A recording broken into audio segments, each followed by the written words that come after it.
பொள்ளாச்சி மிளகாய் வியாபாரி உள்ளிட்ட 3 பேரிடம் இருந்து உரிய ஆவணங்களின்றி கொண்டுவரப்பட்ட ரூபாய் 3,12,000 தேர்தல் பறக்கும் படை அதிகாரிகள் பறிமுதல் செய்தனர். பொள்ளாச்சி மார்ச் 7.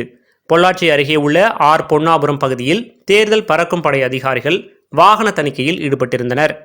அப்போது அவ்வழியாக காரில் வந்த மிளகாய் வியாபாரி கார்த்திகேயனிடம் சோதனையிட்ட போது உரிய ஆவணங்களின்றி கொண்டுவரப்பட்ட 1,50,000 பணத்தை அதிகாரிகள் பறிமுதல் செய்தனர்.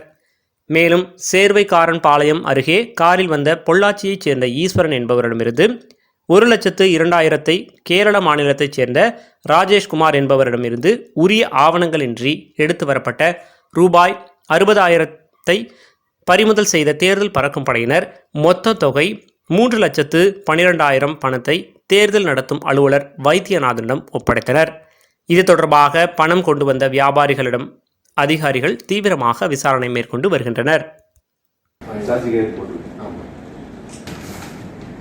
அடுத்த பொன்னாபுரம் பிரிவில் இரவு 11 மணி ஆகும்.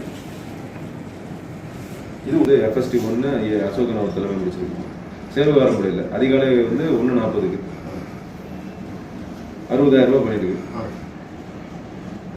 ப்ரெஷரில் கட்டிட்டு அதுக்கப்புறமேட்டு நம்ம நாளைக்கு என்கொயரி சம்மன் என்கொயரி வச்சுட்டு டாக்குமெண்ட்ஸ் ப்ரொடியூஸ் பண்ணாங்கன்னா ப்ரெஷரில் ரிலீஸ் பண்ணி கொடுப்போம்.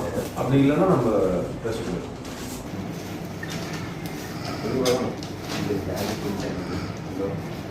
அவர் பேர் போட்டால் நல்லா இருக்கும்.